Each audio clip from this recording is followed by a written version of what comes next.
I can see clearly now, the rain is gone. I can see all obstacles in my... I think the problem is, and as well, people a lack of understanding between a plant-based diet and veganism. What I was saying, my daughter, she posted a 3-minute video and it just had food that her and her boyfriend had both bought, you know, some pasta and some juices and veggies and tofu or whatever they had in there. And a lady said, "Oh, I eat far healthier than that. I don't have, you know, BPA cans and my water's not fluoride and, you know, blah, blah, blah, blah, blah. My diet far healthier." And I said, well, I fail to see what's healthy about eating the flesh of another species.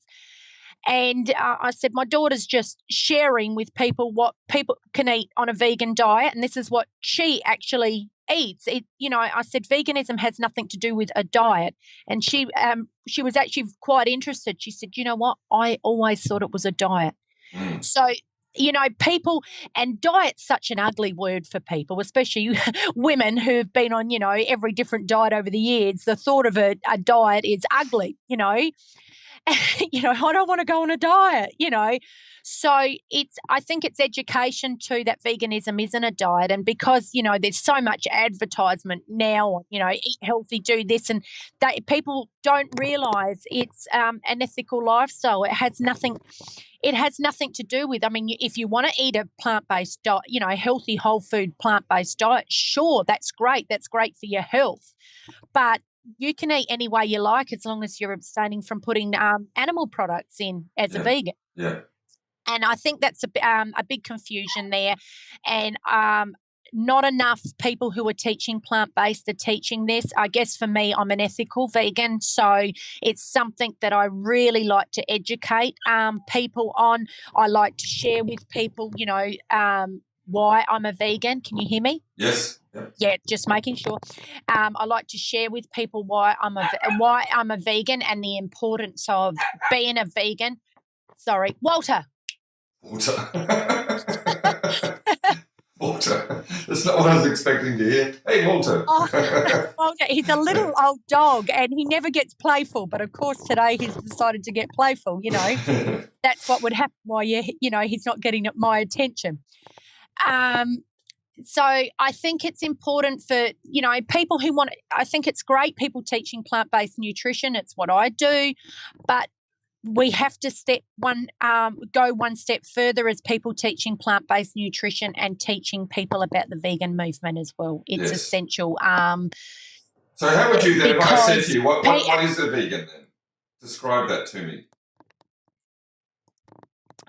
I think a vegan is somebody who makes an ethical stance against using and abusing or exploiting animals in any way. You know, we're not using them for entertainment.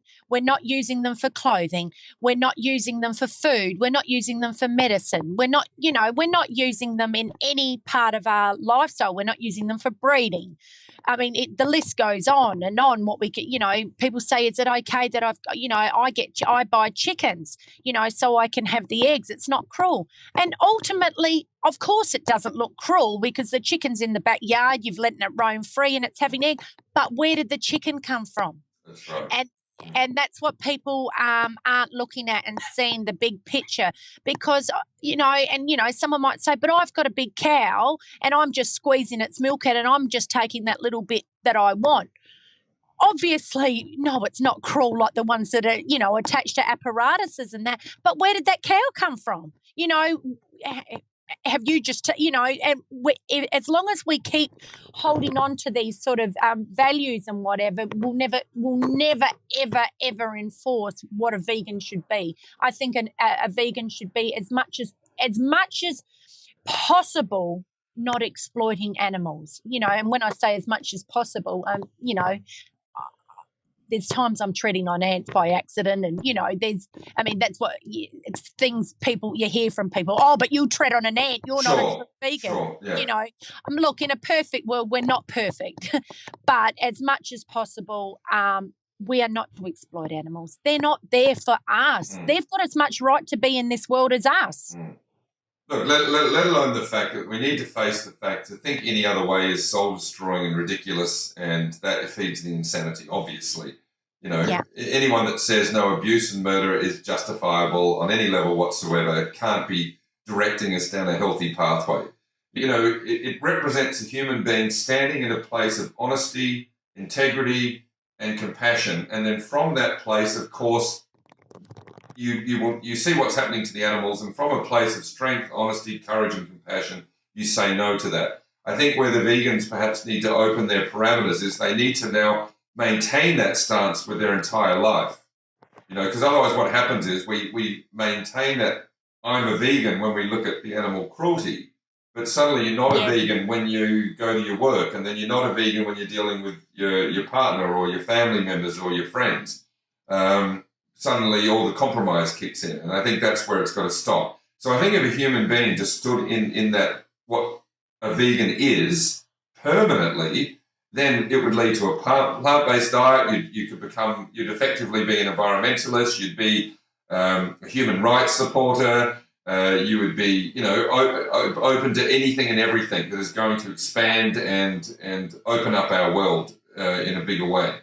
So we sit in a greater truth. So to me, that's what a vegan is. And I think people have to have that conviction as to why they are vegan, because if people are just doing it for dietary purposes, which it's a big trend, vegan has become a trend. Yes. And you know, and I often say to people, look, veganism goes far more than kale shakes. You know, it's not about kale smoothies and breakfast bowls. It goes far, far more than that. Great if that starts bringing someone into, you know, opening their eyes a little bit. Perfect, but it has to go far more than that. But I tell people, if you truly want to stick to a plant-based diet, you know, people say to me, I want to do it for my health, I want to be healthy. And I say to people, if you truly want to stick to a plant-based diet, you have to have a conviction to be vegan, because in order to stick to a plant-based diet, as soon as you have a slip, next thing you know, you've got a sausage in your mouth or whatever, you know. But if I had a slip off my plant-based diet, the worst thing I would go and have is a vegan burger. You know, that's the difference. So I'm not going to be doing anything with cruelty. You know, I might go and have a vegan ice cream, or, you know, buy some vegan junk food, or, you know, something like that. But I'm not harming any animals. No. But the minute you start putting that dead flesh back in your body again, that addiction will take place, the cravings will take over, and next thing you know, you're sitting down to 3 meals a day with meat again, or animal products, and that's the way it happens. So to have that deep conviction as to why you choose to be vegan is so essential in order to be successful on a plant-based diet. And that's one of the main things I bring to people. And it's probably because I'm an ethical vegan and I don't want people reverting to eating animal products that I try so hard to, you know, teach people about what's going on in the world. It's essential, and not many plant-based nutritionists are doing this, not enough, you know, and, you know, it might cost me a few less clients along the way, because people might say, wow, she's a bit forward. But the point is, the truth is there, and it doesn't matter what it doesn't matter if you hide from it. It doesn't matter if you walk away from it. The truth is there. That's right. None of us can take that away. The truth is there, no matter what. It doesn't matter. I mean, I've been blocked on social media pages from people and whatever, because I won't back down from what I believe in. And I think it's so important that as a vegan, and this has got nothing to do with plant-based nutrition, as a vegan, we must stand up for what we believe in.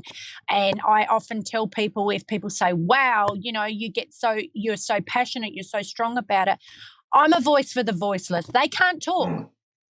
And it's up to me, it's up to you, it's up to all of us in the vegan community to stand up and be a voice. And if we're not a voice and we're not educating people and we're not teaching people, how can we ever expect change? That's right. And it's so important. We've got to stop being Switzerland. And That's right. I won't be Switzerland, and I know you won't be Switzerland.